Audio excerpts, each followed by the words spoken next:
कक्षा 3 पाठ 1 भाषा और व्याकरण। बोलते समय हम मुख से ध्वनियाँ निकालते हैं। मुख से निकलने वाली अर्थपूर्ण ध्वनियाँ सार्थक शब्दों की रचना करती हैं। इन शब्दों से वाक्यों की रचना होती है। वाक्यों से हम अपने भावों और विचारों को प्रकट करते हैं। भाषा शब्द की उत्पत्ति संस्कृत की भाष धातु से हुई है, जिसका अर्थ है बोलना। सार्थक ध्वनियाँ जिनमें विचार प्रकट किए जा सकें तथा समझे जा सकें, भाषा बन जाती है। भाषा वह साधन है जिसके द्वारा हम अपने विचार बोलकर या लिखकर प्रकट करते हैं। बोलने और लिखने से ध्वनियों, शब्दों और वाक्यों का प्रयोग किया जाता है। ये सब भाषा के ही अंग हैं। सार्थक ध्वनियाँ जिनमें विचार प्रकट किए जा सकें तथा समझे जा सकें, भाषा बन जाती है। हमारे देश में अनेक भाषाएं बोली जाती हैं, जैसे हिंदी, उर्दू, गुजराती, मराठी, पंजाबी, तमिल, तेलुगु, बंगला, अंग्रेजी, मलयालम, असमी, कन्नड़, उड़िया आदि।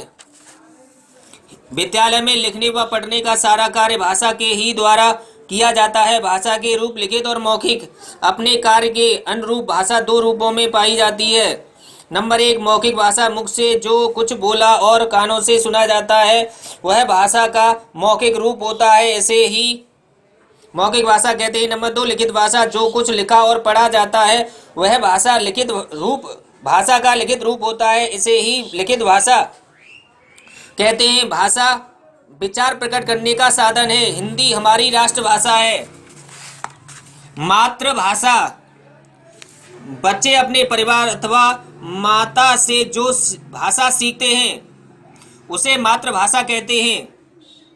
हिंदी भाषी परिवार में जन्म लेने वाला शिशु प्रारंभ से ही हिंदी भाषा के परिवेश में रहकर हिंदी भाषा सीख सकता है। यही उसकी मातृभाषा होगी।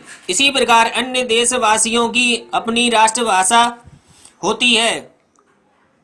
भारतवर्ष में बोली जाने वाली कुछ प्रमुख भाषाएं व राज्य जिनमें वे बोली जाती हैं। नंबर 1, हिंदी। उत्तर प्रदेश, मध्य प्रदेश, राजस्थान, उत्तराखंड, हिमाचल प्रदेश, बिहार, हरियाणा आदि। गुजराती, गुजरात, तेलुगु, आंध्र प्रदेश, बांग्ला, पश्चिम बंगाल, मलयालम, केरल। पंजाबी, पंजाब, कश्मीरी, कश्मीर, तमिल, तमिलनाडु, मराठी, महाराष्ट्र, कन्नड़, कर्नाटक। लिपि। भाषा के ध्वनि चिन्ह जिस रूप में लिखे जाते हैं उसे लिपि कहते हैं। प्रत्येक भाषा की अपनी लिपि होती है, जैसे देवनागरी लिपि, गुरमुखी लिपि, रोमन लिपि, अरबी लिपि, फारसी लिपि आदि। हिंदी भाषा देवनागरी लिपि में लिखी जाती है। संस्कृत देवनागरी लिपि में लिखी जाती है। मराठी देवनागरी लिपि में लिखी जाती है। 3 भाषाएं लिखी जाती हैं। हिंदी, संस्कृत, मराठी देवनागरी में लिखी जाती है। अंग्रेजी रोमन लिपि में लिखी जाती है। पंजाबी गुरमुखी लिपि में लिखी जाती है। उर्दू फारसी लिपि में लिखी जाती है। प्रत्येक भाषा की दूसरी लिपि में भी लिखा जा सकता है, तब भी वह भाषा वही रहती है। उदाहरण देखिए। भाषा हिंदी मोहन पत्र लिखता है। अंग्रेजी मोहन राइट्स ए लेटर। बोली। एक भाषा में स्थान भेद से बोल चाल के कई रूप होते हैं। किसी क्षेत्र विशेष के लोग भाषा के किसी विशेष रूप को बोलने लगते हैं। क्षेत्रीय रूप में पाई जाने वाली भाषा बोली कहलाती है। भाषा के क्षेत्रीय रूप को बोली कहते हैं। हिंदी एक बड़े क्षेत्र में बोली जाती है, परंतु स्थान विशेष के लोग इसे अपने विशेष रूप में बोलते हैं। हरियाणा के निवासियों द्वारा बोलने में विशेष रूप दिए जाने पर यह हरियाणवी, ब्रज के लोगों द्वारा ब्रज भाषा, इसी प्रकार अवधी तथा मैथिली आदि रूप में देखने सुनने को मिलती है।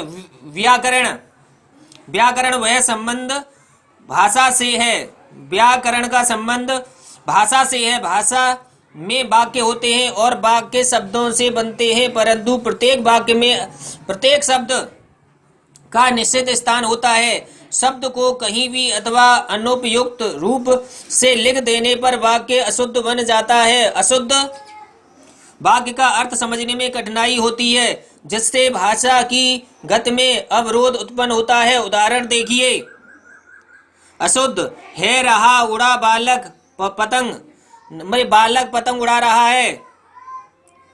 गोपाल हंस रही है, गोपाल हंस रहा है। समझिए, व्याकरण की दृष्टि से शब्द को उचित स्थान मिलने पर ही वह अपना सही भाव देता है। परिभाषा व्याकरण वह शास्त्र है जो हमें किसी भाषा को शुद्ध रूप में लिखने तथा बोलने के नियमों का ज्ञान कराता है। भाषा के शुद्ध या अशुद्ध होने का ज्ञान व्याकरण के अध्ययन से होता है। व्याकरण के अंग। व्याकरण का संबंध भाषा से है। किसी भाषा को सीखने के लिए उसकी विभिन्न इकाइयों का अध्ययन किया जाता है। भाषा की मूल इकाई वर्ण है। वर्णों से शब्द और शब्दों से वाक्यों की रचना होती है। इस प्रकार व्याकरण के 3 अंग माने जाते हैं। नंबर 1 वर्ण विचार, नंबर 2 शब्द विचार, नंबर 3 वाक्य विचार। नंबर 1 वर्ण विचार। इसके अंतर्गत वर्ण, उनके आकार, उच्चारण, लिखने की विधि तथा प्रयोग आदि पर विचार किया जाता है। नंबर 2 शब्द विचार। इसके अंतर्गत शब्दों की रचना, उनके भेद तथा प्रयोग आदि पर विचार किया जाता है। नंबर 3 वाक्य विचार। इसके अंतर्गत वाक्य के अंग तथा उसके भेद आदि पर विचार किया जाता है।